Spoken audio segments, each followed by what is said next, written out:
Ryan's room. There was something in there with him. I know someone who can help.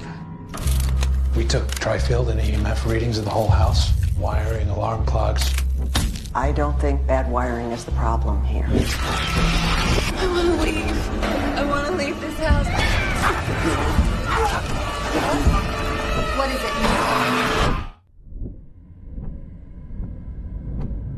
It's not the house that's haunted. It's your son.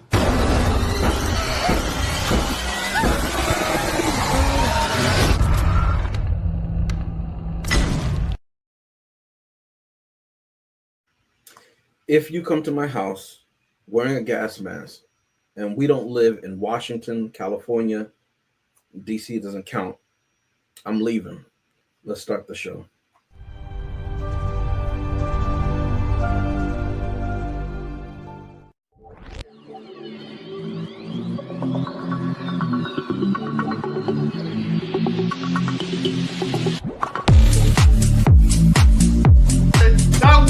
Not twice, that's right. You know what he did? He put another record on.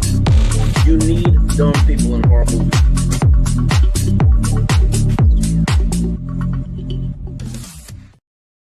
It's 2010, and we're watching Insidious. James Wan, you're up. And along with me is the next doctor. And I'm tiptoeing. I just saw his name tonight, ladies and gentlemen. I'm tiptoeing. is with us. Listen, 2010 James Wan's movie. Now, to be fair to me, because I don't know what they're going to think of it, I'm very curious what the next doctor is going to think. I did ask if we could do this series of films. It is one of my favorites. So just, spoiler alert on that. What is it about? It is about astral projection, going too far when you should have stuck around your body, things jumping into your body, pause, that don't belong there, things going bump in the night. You seeing old 1900 little boys running through your house, scratching your records. It's all crazy in this house. But I got to find out, what does everybody think of this? Who wants to take it first? Please jump in. I'll chunk it first. So I hadn't seen the series. I had heard the name, but I had never paid attention to it because, horror, it's not really my genre. But, I'm not one that is averse to trying something new. So, I figured, okay, let's do this. I saw the preview. I was like, okay, astral projection. That's an interesting concept. I've heard of it before. So let's see how this can play out. Now, you saw in our opening how the further talked about you've always got to have dumb people in horror movies. Okay. This started out, all right, there's some stuff going on. Oh, man, I don't know what's going on here. And they moved. I was like, oh, we got smart people. Yeah. I was like, is this really going to be a horror movie then? Because we've got smart people. They moved. Wife was like, oh, something funky is going on. We got to get out of here. Husband was like, bet, let's go. And shout out to being able to buy the house. I don't know, maybe like a couple of, it was like 3 months later, I believe. Yeah. And oh, know what? Yeah, we need another one. Shout out to that economy. Wish we still had that economy. Shout out on a teacher's salary. On a teacher's salary. Yeah. It wasn't even one that was tenured, because if it was, he wouldn't have had to worry about staying and grading those papers. He would have just said, yeah, I'll get to him. But he had to stay. He had to do it. So he wasn't tenured yet. So shout out to that. So they get to the new house. All right. Crazy stuff starts happening again. And again, I'm thinking, oh, okay, smart. They go into the child's room after, they can't get in the door. It's shaking. They open it up. The place is a mess. And the husband's like, okay, something's going on here. Mom's like, hey, I know somebody. So they're open to that. They come in, the person's talking and stuff. I'm like, okay, cool. We got some smart people here. They're taking control. They're doing what they need to do. But the idiocy shows its head. Because then the father's like, nah, I don't believe you. There must have been a gust of wind that just knocked everything around in my son's room and put him on the floor. Whatever you're talking about, it can't be that. It's got to be something else. It's got to be his coma. His coma is causing, stuff to just fly around the room. That's what it was. His coma was causing the door to be stuck. That's what it was. You got to go. But I will give him to his credit. He saw the picture fall. You started looking at the clues and was like, oh, okay, well, I guess it was in front of my stupid face this whole time. So, I give him credit for that. And then, we move into, all right, you got to go get your son. They talk about what's going on. You got to go get your son. And she specifically says, listen, you got to blend in. All right, you got to chill. You got to be like one of them. Get in, get out. Don't be talking to anybody. Don't be making a scene. Do what you got to do. And what does he do? First thing, he starts talking to people. Yeah. Asking questions like he's a living. Hey, you seen my son? Hey, I'm looking for my son. Hey, you know anything about my son? Like, are you serious, bro? She said, keep a low profile and you out here advertising that you don't belong. There's that idiocy peeping his ugly head again. And then, we get back. It seems like everything's cool. But, again, the idiocy, this dude stand behind yelling at glass while someone else, takes over the driver's seat. Thankfully the son made it back. But then the lady was like, oh, wait a second. That don't look right. Let me just take a little bit of a pic. Sniff that. And then she's like, why would you do that? He starts choking her out. And I'm like, oh, snap. That was a nice little twist. I was trying to figure out, because I didn't know anything about the series. I was trying to figure out, okay, is there going to be something in here? Because I saw pictures of covers. So I was like, okay, it's the same family going through stuff. So I was like, is there going to be something in here that leads to the next one? How are they going to get to number 2? And then we see it. At least that's what I'm imagining number 2 is going to be about, the other visitor there. And, but I will say that it was a captivating ride. I felt myself wanting to suspend my belief and enter in this world to experience everything. A lot of times I'm looking at these movies, it's just like, okay, what's the hook? I'm kind of just analyzing it just to kind of get through it. But I was experiencing this and I was enjoying, the way that they were storytelling. And that was the big thing about me. Is it just for the jump scares or is there a story being told? And I do think there was a good story being told. I like the pacing of it. I like the payoff with certain things. And again, you got the idiocy there. You got the jumps, you got the suspense, and I think it did well as far as telling the story and making a comprehensible movie. Yeah. Next, Doctor, I'm going to be piggybacking. Yeah, a lot of your points. Chris, go ahead. Tiptoe, please come in here. Well, there's nothing to tiptoe about it. I mean, Rashad hit the nail on the head on most things, except for the fact that the guy was stupid out the whole movie. I didn't see an intelligent bone in his body. The only reason how come he moved is because the woman said, we moving. I say, you don't have a choice. He said, all right, to appease this woman, he did it. Then he said, look, I just bought another house. I'm not buying yet another one. I don't know what else you want me to do at this point. It's a medical condition, even though she said, hey, it's not a coma. They don't know what's going on. This is what we need to do. So many things were happening. She was the only one seeing it. He was in denial, yet he was the one that was the cause of it the entire time. He was the anchor, so to speak. Twist is very good with the people who made this movie are very good with Twist. They are the ones who made Saw, which is actually one of my favorite franchises. Paranormal Activity is something they made also, Did they really? which I never saw. Yeah, but I never saw Paranormal Activity. But one of the guys from the original Saw was actually in this movie. He played one of the the flunkies. I forgot what they called them, but Specs. Yeah. The most captivating character in this movie that wasn't a monster or a ghost or a dead person was the woman who got killed at the end. Felt sorry for her. It's like, damn, you're choking the life out this movie, let alone her. I really thought she was going to be saved, but she was the guiding light of that movie, in my opinion. When she came, it got more interesting. Not saying it wasn't interesting before, but I thought it was pretty good. She died. She deserved it. Why did she deserve? You ever played? She overplayed her.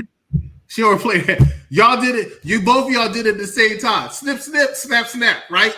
Why the hell did you? He asked the question. Why did you do that? If you had a feeling, she obviously had a feeling something was not right with this clown. Say it louder, Chris. Tell him. Right? Had a feeling something wasn't right with this clown. She already kind of gave it away when she was like, "Oh, you know how." You know, I go back. I bring out the curtain. I unveil the red curtain. I talk to the fourth wall or third wall, what the fuck y'all call it. But earlier, while the next doctor was backstage, he kept bringing his eyeball here, right? Apropos, because all of our windows have eyes in the back, right?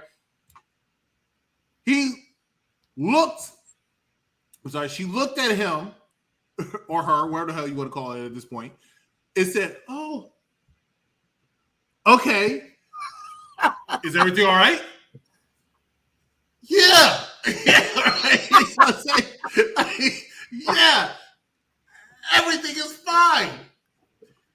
And then when you start acting normal and quicker, snap. You know what I'm saying? What did you think Ghost Man was going to do at that point? What were you thinking?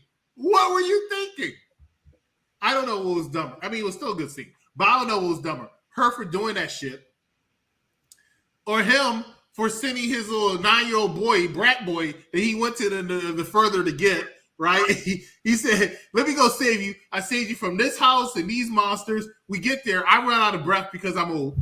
I run out of breath. I'm like, "Hey, you go ahead and go. I'm going to hang back here." Why would he leave him alone and send him on? I didn't understand. He sent him on. And then he saw, "Oh, it's you. Let me talk to you a bit. I don't need it. I don't have any place to go. My wife's not calling my name. I didn't have to go around the house to get inside. I'm going to talk to you. Mm-hmm. I know who you are." And she just smiling at me. Now, understand what I'm saying when I say this, guy, ladies and gentlemen. If I'm staring at a woman in the mirror and she's just staring at me smiling, I'm not sticking around. Okay? I'm not sticking around. Something is going on. Yep. I'm being set up for something. I'm not even just talking about a regular woman. I'm talking about this old woman who's been shadowing me like a pedophile for the last 30 years. Right? 30 years. And I'm yelling at her, and she just smiling at me. You don't have to grow up in the hood to know what that means. The further. Listen, my co-host as always make cogent points. Chris, thank you for going on and trying to buy me some time as I looked for a picture. I'll bring it up later, but I'll just say it. I'll quote it. Listen, let me give credit due to the wife, okay? Because she might be my MVP. We need to have new categories. And I just wrote up some awards. I hope my co-host don't mind. I didn't run it past them. But MVP for this movie has to go to the wife. Here's why. When they see something, they believe it. It didn't matter that she had never seen ghosts before.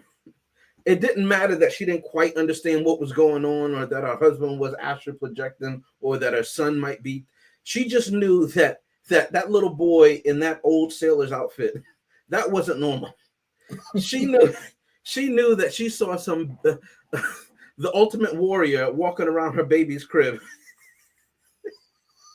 No, what was the dude from WCW, Chris? I know you know what I'm talking about. The one that was dressed like the Crow. Sting. Oh, Sting. Yeah. She saw Sting, and he made one too many house visits, and she said, "This is not normal." We need to go. I don't care what you say. And I think she was on the verge of divorce if he had said no. Now, I'm gonna give a little bit of slack to the father and say he doesn't get the dummy award yet because he didn't see that. And if somebody told you that, you would clearly think they were crazy unless you saw it. Now, the next doctor brings up a point. When the tornado that took Dorothy to Oz hits that one bedroom, that was a clue that something's going on. But we later learned in the movie, to be fair to him, that he was placed under hypnosis, okay? And it explains, and I will say this, spoiler alert, because I've seen all of these movies. I don't know if my co-hosts have, but it does explain why his behavior is such. And if you think about it now, and I say this to my co-hosts as I look for this picture that I want to pull up, if you look at his behavior before he's told who Elise was or who Elise is and how she knows him, and then after when he goes into the further, his behavior is quite different. And I don't mean in as far as accepting the reality of the situation, but it's very different. And the sequels do go into that. Okay.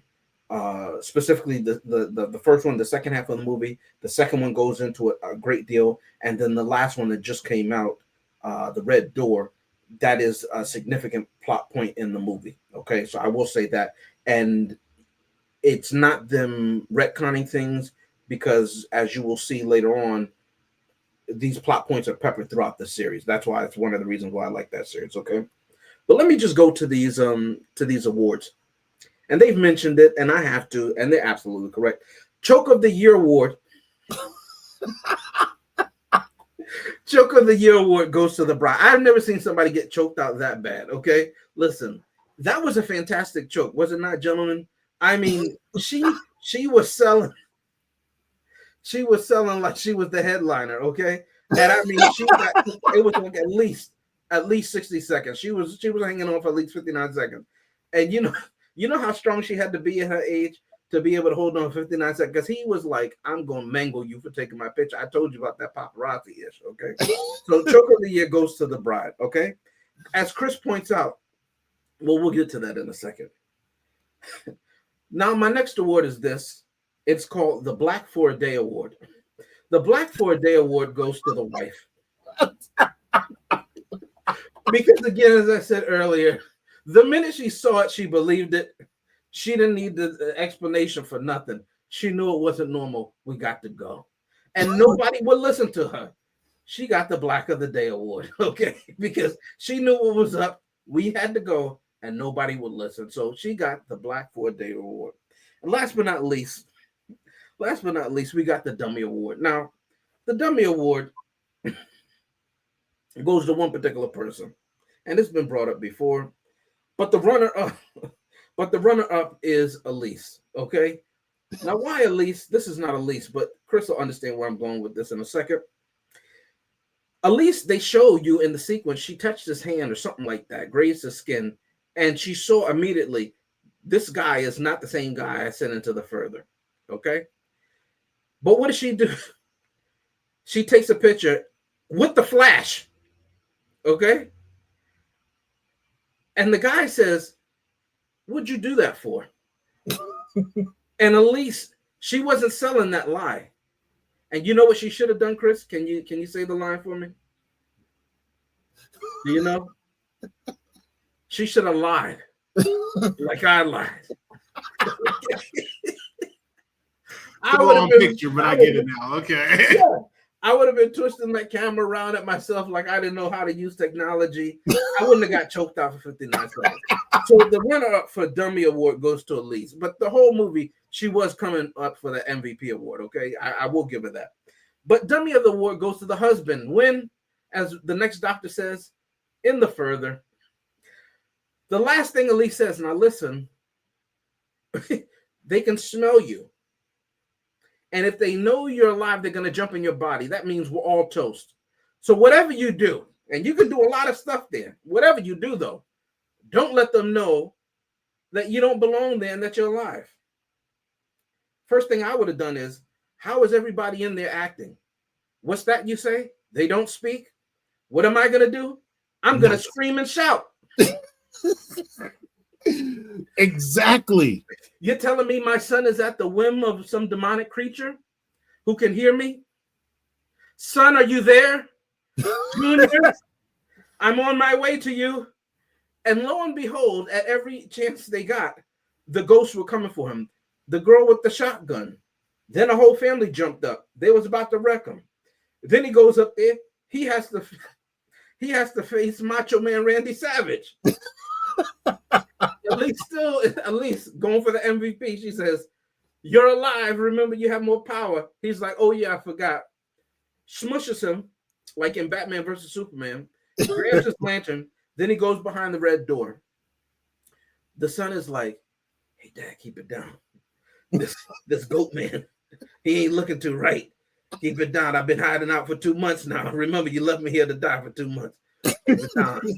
The dad is like, "I got you, son. We're gonna get out. Clang, clang, smash, break." "Dad, keep it down." He's whistling, but he can hear us. Okay, keep it down. He's still looking. Huh? Who's looking? Next thing you know, he's getting smushed. The son says, "I gotta leave you, Dad, because you're a liability." Then I did notice that the son, he got out of there. That's why he's running up for the Black for a Day. I was just going to say, he's got to be running up for Black for a Day because he had the quickening in him. He had the quickening. He had the quickening in him. He knew, okay? The Crisco is strong in that one. Listen. But then slow-moving dad, somehow, he smushes the goat man back, and he picks up his son. "That's not going to help us move faster. Let me run, and you run with me. Just hold my hand, and we're going to run together fast, okay?" Then they go out there, and that would be fear of all fears. You can't see anything, and then when you do, all these crazy, dead, macabre-looking things that want to jump into your body are trying to grab you, okay? I have to say it, the greatest part of this movie, even beyond Elise, is the further, for me, okay? Because I thought it was, visually, we had never seen anything like that, to my knowledge, in any other film. It was captivating. You couldn't look away. You wanted to see, and it was minimalistic. It did everything it was supposed to do, okay? I will say this, and I agree with Chris, absolutely. We make it through all of that, including round 2 of the Goat Man. I tell you, hey, run to your room, run to your body. You're all alone, and you juke out Goat Man, and he's climbing on walls like the alien. I don't care if Mohandas Gandhi is in the picture, okay? I'm not stopping to have a conversation, let alone, as Chris says, she's been in my pictures since I was a single digit. Whatever she wants, it's in line with DIDDY. It ain't good. Run. Get back to your body. She's not saying nothing important. Go. But shout out once again, I have to say, to that choke, because it took 59 seconds and I felt every bit of it. Elise was fighting for her life. Okay. Woo! Well, we got a commercial break. What are we coming up with this Thursday? This coming week? What are we doing? Let's roll these clips. The old college campus. Seems like just yesterday my dad picked me up after my first year at college. And he said, "Now, you're a man." And today I get to say the same thing to my son. Where's my big guy? Oh, no. Hey! Whoa! Get out, Dad! Jim, we got here a little early. Would you... Mom! Daddy. I'm Jim's dad. This must be your daughter here. That's, I didn't get her name, but hopefully my son did. Yeah, I kind of super glued myself to myself. Whatever it was that was haunting my family, it's not done with us.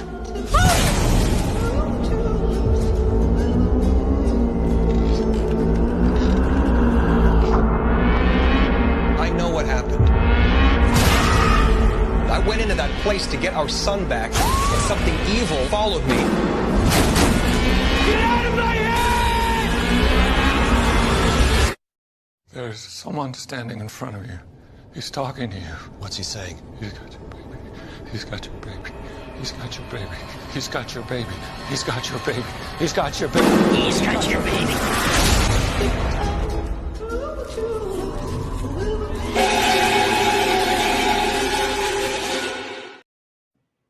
Yes, that's right. American Pie and the urine producing Insidious 2.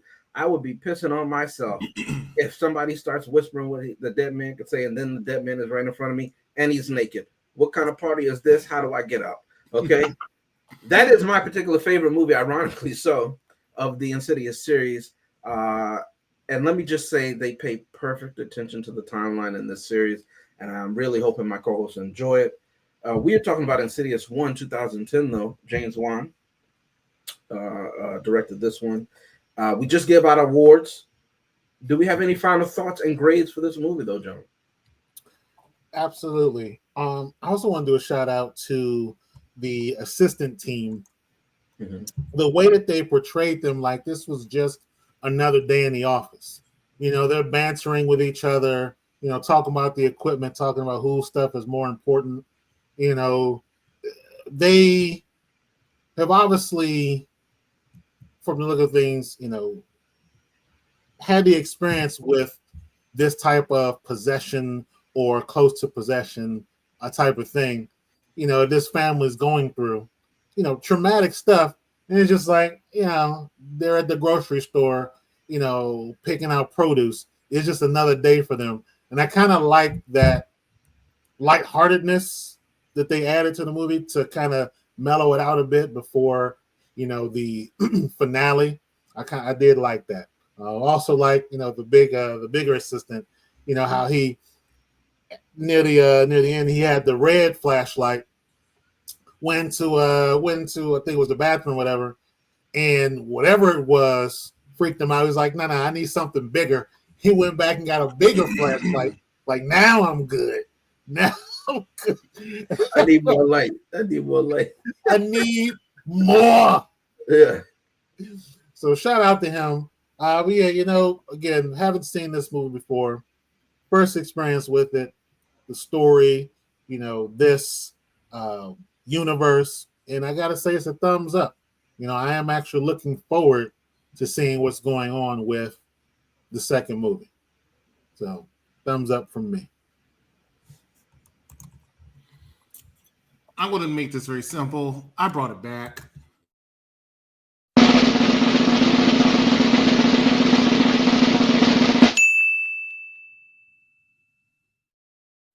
Big fan of the first Insidious. I didn't see the entire series, but big fan of the first Insidious. Gets a thumbs up from me.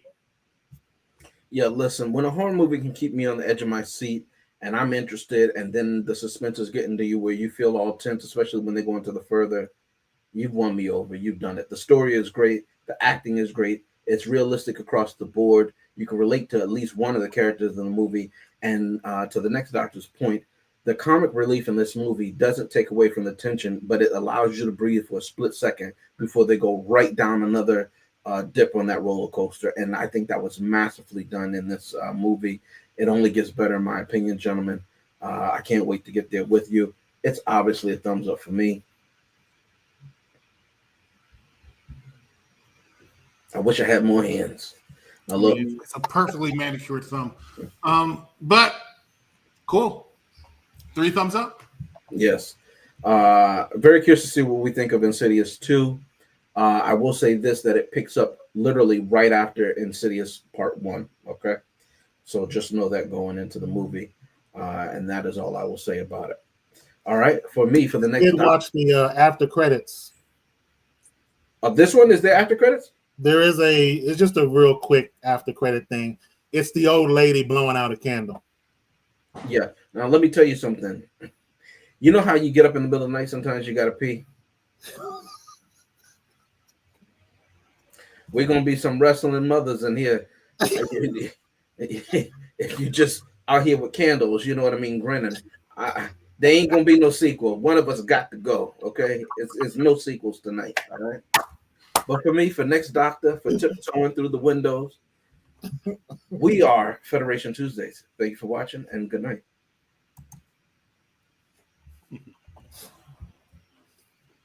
By the fire, that's where I'll be. I can't